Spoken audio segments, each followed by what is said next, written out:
path to health, life, and Medicare coverage with Matt Libby Insurance. And now, sharing his knowledge, here's your host, Matt Libby.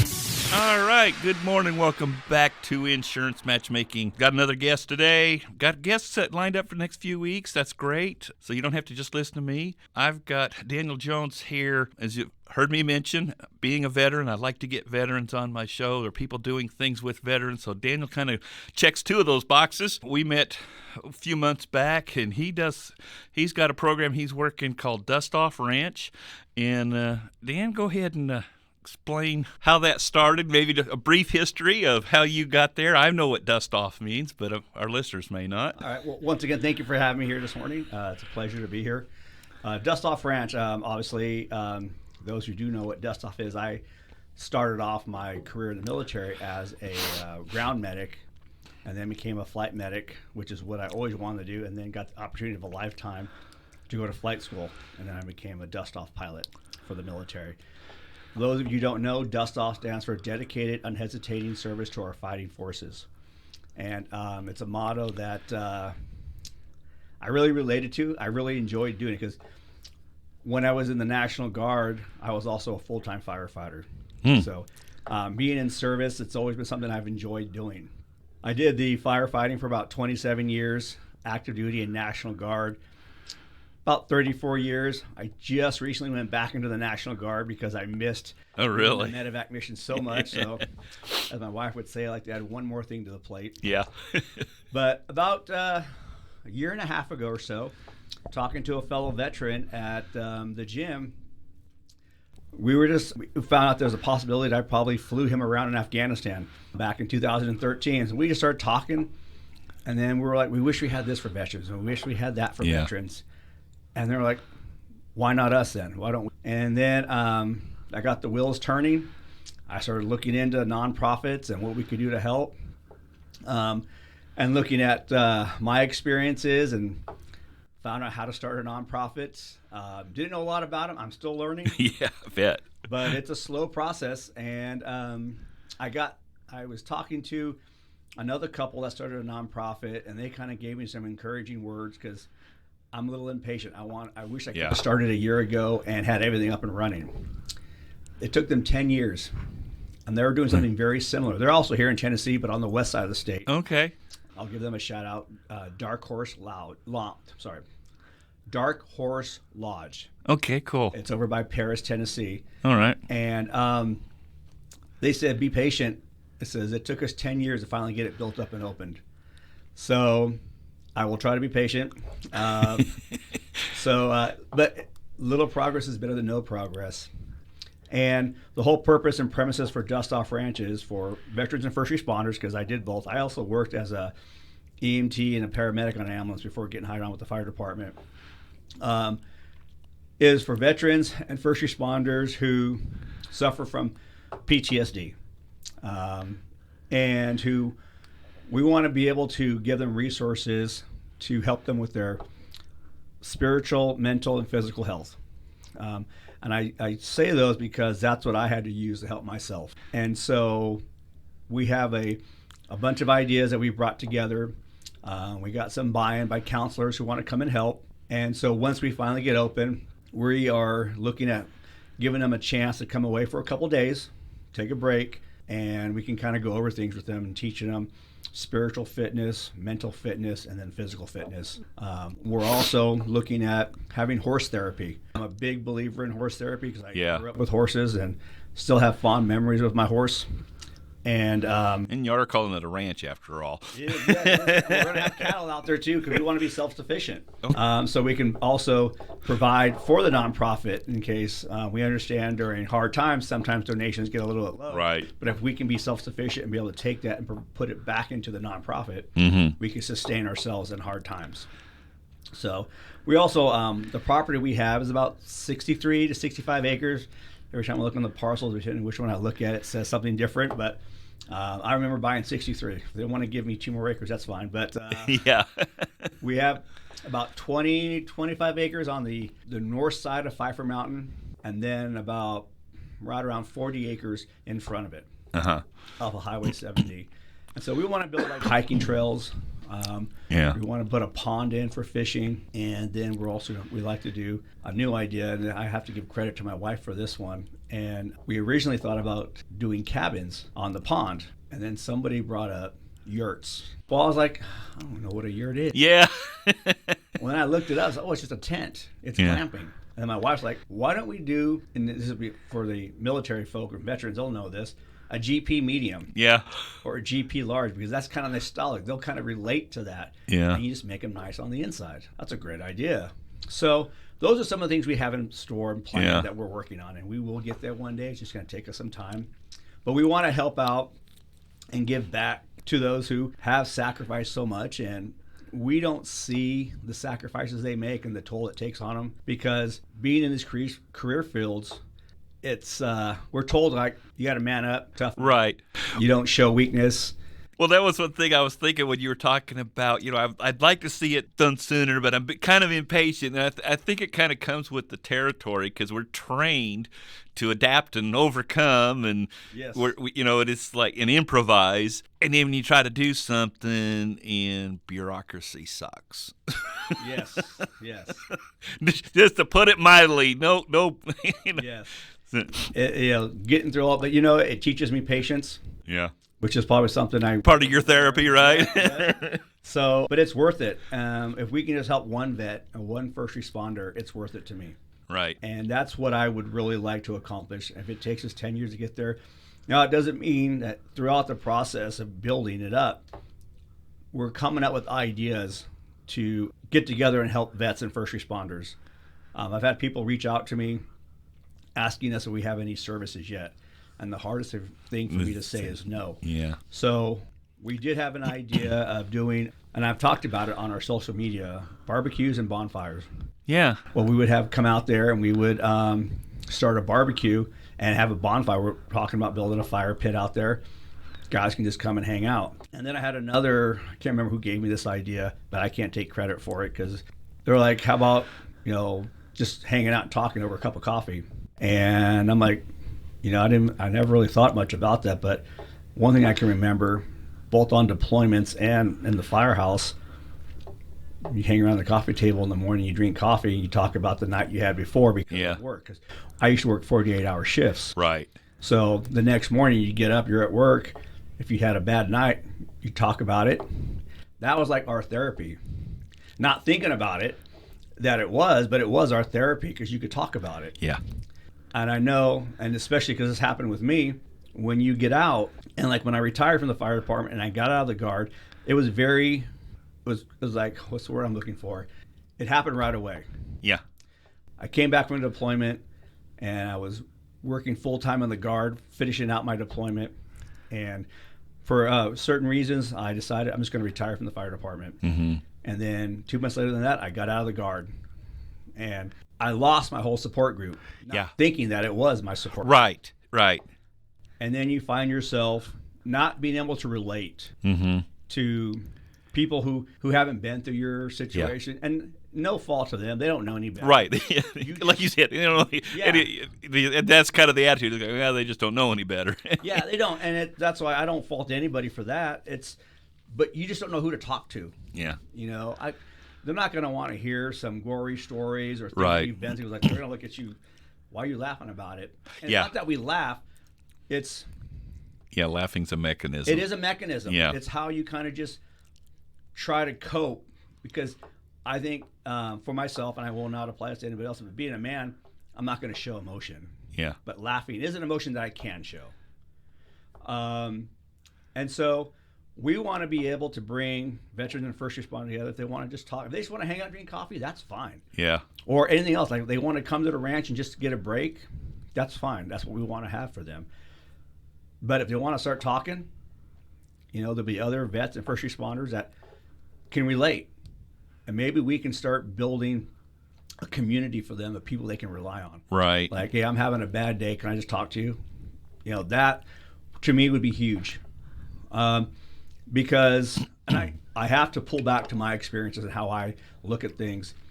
I'm not always willing to go talk to a counselor. Mm-hmm. I was told over 20 years ago I should seek counseling after my first deployment. And I was like, I can tough this out. Yeah. I'm okay.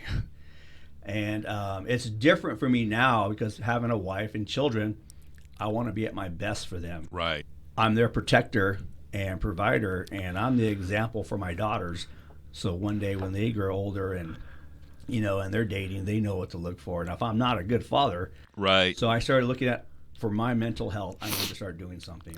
So that's what we want to give back. We want to help them, anybody that we can. Well, one of the things I thought of when you were talking about, leaving that support structure and that one of the things I remember somebody talking about, or I read it somewhere, and it's been a long time, but it was that decompression from the war changed during Vietnam because World War II and World War I, World War II, Korea, they came home on a ship. And again, you were around your comrades, and you had that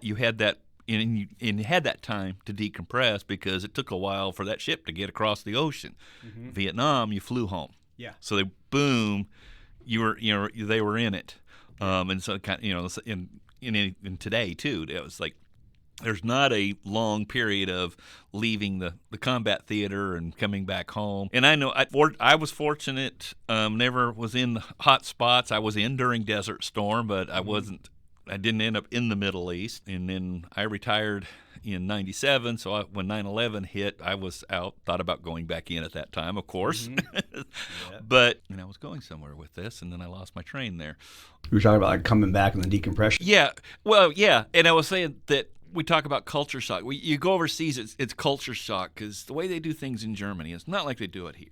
We do it here. Korea is different. Italy is different. And those were my 3 overseas assignments. But after you've been there a while, you have a culture shock when you come home. And just coming home from living in another country for a year or 2 years or 3 years, you adapt. The funniest thing I remember doing was, and I think they've kind of changed it now, but you had to show your ID card when you walked in the PX. So as you said, now there was a store when I was in Italy. It was kind of similar to like a Kmart, Walmart at the time, but it was civilian. It wasn't, it wasn't connected to us. It was an Italian store. Go in there and not even think about it. I came home to the States. I go to start to walk in. I think it was Walmart. And I started reaching for my wallet to take out my ID because it was an American store, so I needed my ID. It just laughed at myself because I knew it wasn't the PX. I knew I wasn't on Fort Campbell. I was in Clarksville, but I started to take out my ID to go in Walmart because it was an American store. So it's just So like I said, so there is that culture shock, but when you add that battle stress to it, also is probably tough. And like I said, I didn't have to deal with that, so I can't totally relate to it, but I can kind of correlate that there's going to be a culture shock on top of dealing with what you're dealing with. And anytime there's a move, there's a stress. I'm actually kind of one of those. It's ironic. I tell people when I retired from the Army, I quit tobacco. Basically, I say quit smoking because I was dipping and smoking, but I quit tobacco and got divorced. And usually when people go through marital issues and going through divorce, they usually pick the tobacco habit back up, and I actually did the opposite. So now, did a lot of sunflower seeds. My car looked like a bird cage.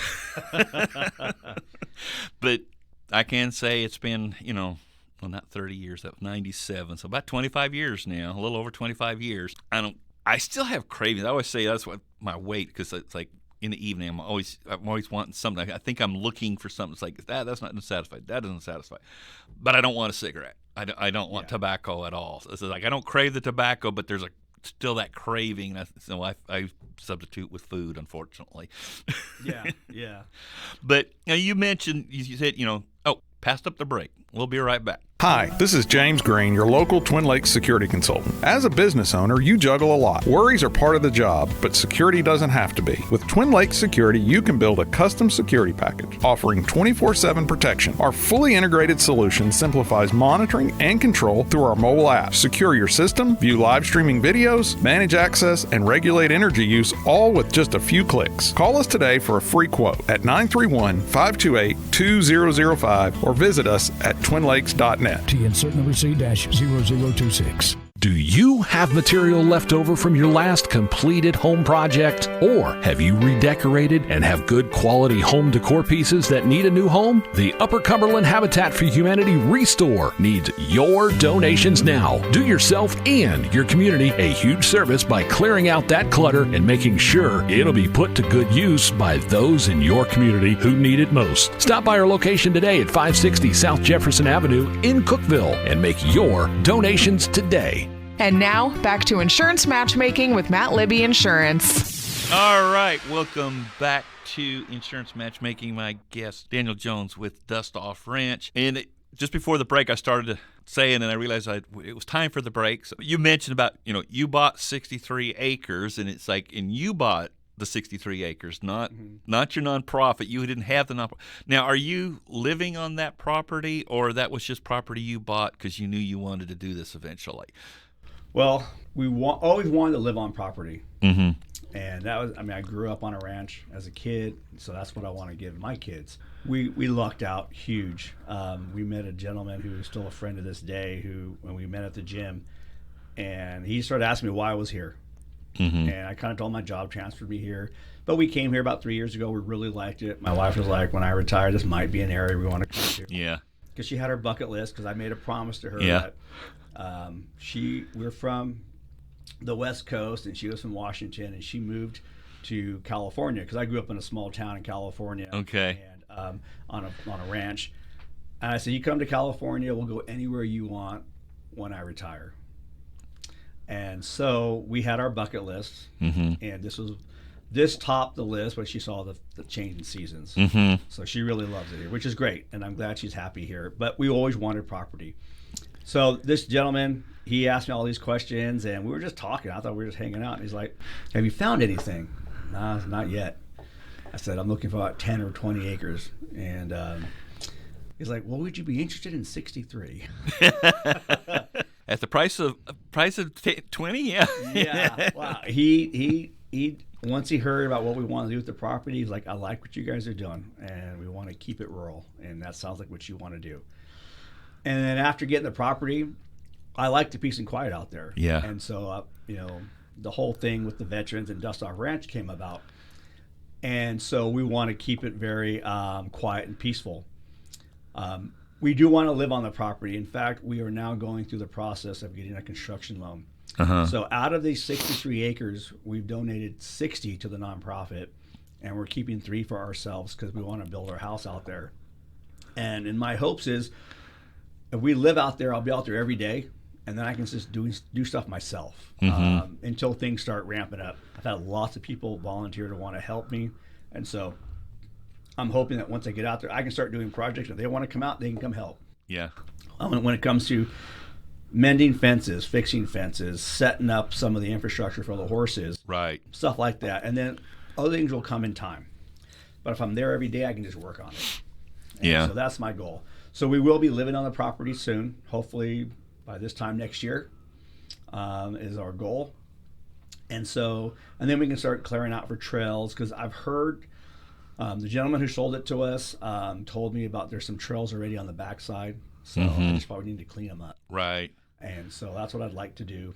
And then, we can, like I said, we'd like to have some cattle out there. We want to get some milking cows too, and of course everything else, chickens. Yeah. My kids want all these farm animals. Sure. So as long as you guys take care of them. And then for me, I've always been a horse lover, had horses growing up. I'm looking forward to having horses again. Yeah. And so then I can kind of pass that experience on to my kids. Sure. See how much I enjoy it.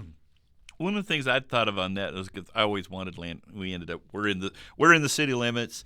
I've got just under an acre, but the way the terrain and stuff around my house is, it looks like I've got about 3 acres. So I kind of like it. So I'm not hemmed in on, I'm looking out my kitchen window and somebody else's kitchen window. So that part there's good, because I grew up in the country. I mean, I lived out in the sticks when I was growing up. So I miss being, but one of the things I thought about is, cause I always kind of, like you said, kind of wanted, kind of a farm. And one of the things I had thought of, and I know this might work out, be something you could do, is build a barn where people can board their horses. Because a lot of times I know people that do horses, they do horse shows, things like, they don't have the land to keep their horses, or I always get a kick out. We go to Life Church in up there on North Washington and pull out. There's a little mini farm right there with horses right there on North Washington, because I guess they got grandfathered in. I'm pretty sure that's in the city limits now, but I guess they had, since they had it, they can still have their horses there. But it's just so funny sometimes driving. It's like you think, I'm in town, there's a horse. But so sometimes zoning and things like that, people can lose where they've got their horses, or maybe they're boarding them somewhere else and it's not as close to their house. So I just thought that might be a way to bring in some income for the nonprofit, and we have actually looked at that option, because I had somebody approach me who has an Arabian stallion. At first he told me he wanted to give me the horse, but I can tell by the way he was talking to me how attached he was to his horse. I don't know much about the situation, but it sounded like it was causing some strife in his relationship. Okay, it's me or the horse. And so I was like, let me get the play started, and you just board the horse there, because I can tell that you have an attachment.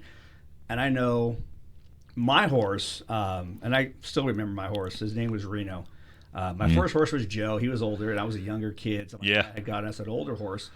And then we moved it to, at the same time, we had another horse named Reno.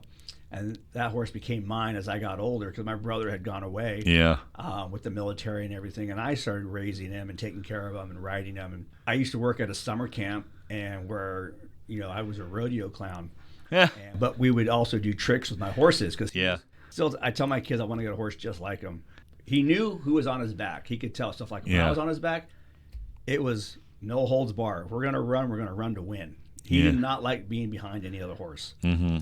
But when he had a kid on his back, he was a totally different horse. Yeah. He would just walk.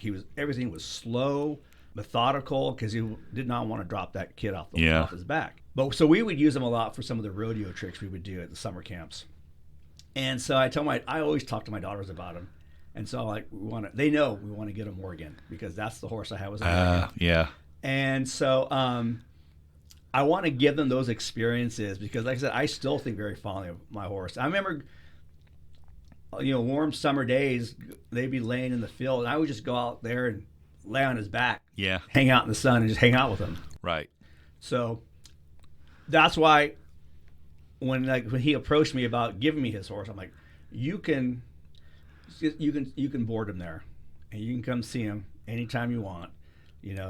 We've talked about building a barn, and we've actually been looking into it to see what the cost would be, where they can keep their tack, and all the stuff there to clean them, and then obviously they're going to be responsible for the feed or whatever we charge, or we'll provide all that, and then it's just all part of the charge. Right. But there'll be an area to go riding. They could also ride on the trails on the mountainside and along. We want to give them there's a 14-acre field that we're going to put a pond in, but half of that is going to be for the horses to be able to run. Yeah. And so, so I get the attachment, and so I didn't want him to lose his horse. So hopefully he still has it, because we're not on the property yet. But I've told him he's welcome to put his horse out there. Yeah.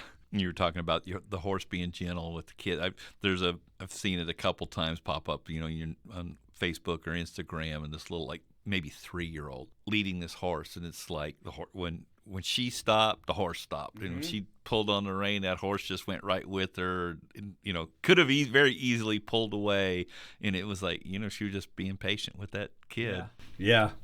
And it's amazing. Horses are smart, and they're intuitive about what's going on around them. And you can always get that one horse who's just a pain to work. Oh yeah. They just take more time. And so, but that's why I think they're amazing. I think when we do get the ranch started, they'll be good for some people just to hang out with the horses, just because of how intuitive they are to the people that are around them. And so that's one thing I look forward to seeing happen. I grew up with a kid. We didn't have horses, but they had horses, so I would go and ride horses with him. And his mare, she'd try to rub you off on a tree, because we'd ride through the woods, and it's like, no, that's not happening. And we did, and I know this has another connotation, but we rode bareback a lot. Yeah. We just jump. We'd put a bridle on and jump on and go. Yeah. Well, as a kid, it was easier than saddling them up. Oh yeah. You just wanted to. We just go out into the field and ride them. Like, well, I don't take time to put the saddle on them. you hang onto their mane. Yeah. And you just go riding. And, I did all that as a kid. That was so much fun. And, you take it for granted. We had to end up moving into town, which was, to me, was horrible. Yeah. And so it's been my goal ever since then to have property and be able to do that again. Yeah. Growing up, I actually kind of did the opposite. My first 10 years of my life, I lived in a store. We had a little small country mom and pop store. Our bedrooms were up, the living room, kitchen, the bathroom were in the back, and then our bedrooms were upstairs. And I say bathroom, and there was only one. Yeah. There was no master bathroom, master bedroom. It was one bathroom. And then my folks sold the store when I was 10. I was in 4th grade, and I started 5th grade living at property my parents had started out at. And it's so funny. We use the term ranch. My mom always called it the ranch. And it wasn't until just a few years ago, before she passed, that she used a term that I'd never heard her use. And it's like, oh, now it makes sense. What it was, my parents got a really good deal on the land. It was 120 acres. Oh, wow. Well, I grew up in Southwest Washington, so it was logging country. Well, Weyerhaeuser or whoever, logging company had cut everything. Mm-hmm. So all there was a bunch of stumps.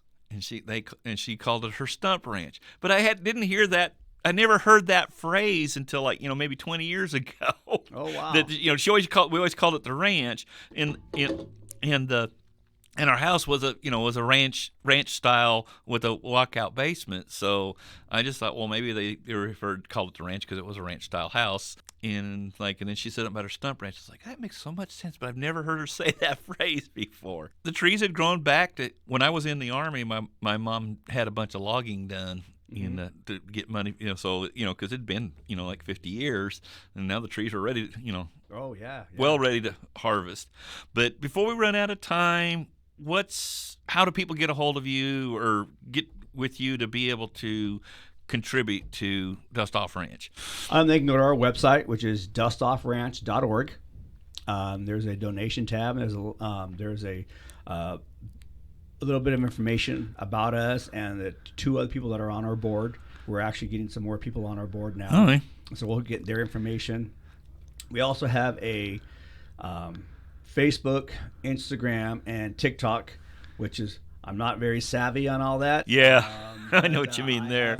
I have a media guy, a great guy who's been helping us out. So all the videos are done by him. He knows how to edit and do all that. Oh, wow, that's great. Yeah. So you can go to any of those, and it's just Dust Off Ranch on all 3 of those. And that should link you to our website. If it doesn't, just go to our website, because I'm having difficulties learning all this stuff. Yeah. Trying to put it together right. But our website does have a donation tab if they want to help. There's also an email. If you have some type of skill you want to come help us get started, email me, and then I can let you know when we start things. So hopefully when we move on the property, I'll be able to see more things that I can do right then. You guys, people. Yeah, I'm going to go double check it, because I haven't seen things in my news feed recently, so I'm wondering if I am. I thought I was following your page, but I may have to go back. And I know sometimes if you don't interact with a page for a while, you don't see it in your news feed. And then, well, now that we've talked about it, my phone, I'm sure, has heard me talk about it, so it should pop up the next time I go on Facebook. Yeah, we haven't done a post on any of them in the last week. We're trying to come up with an idea, but we're going to probably do like another kind of like this, an informative 20, 30-minute video of him asking me questions about more of the background and my background and other things that vets might be. I just talk about my experiences, but maybe they have similar experiences. Right. So that's a great idea. Somebody else going through the same thing, how I manage and take care of it. Yep, and I love the bonfire and barbecue idea. Sounds like a great, you got the land, you maybe have to rent a couple porta potties and say, come on out. Believe it or not, like you said, we're running out of time here. It's funny, it was like I got caught in that first segment and kind of, oh, wow, it's really time here. So anyway, until next time on Insurance Matchmaking. We didn't talk a lot about insurance today, but like I've said before, talk about veterans things, I will definitely be in there. And you don't want to hear insurance all the time anyway. So see you next week. Thank you. You've been listening to Insurance Matchmaking with Matt Libby, your path to health, life, and Medicare coverage with Matt Libby Insurance.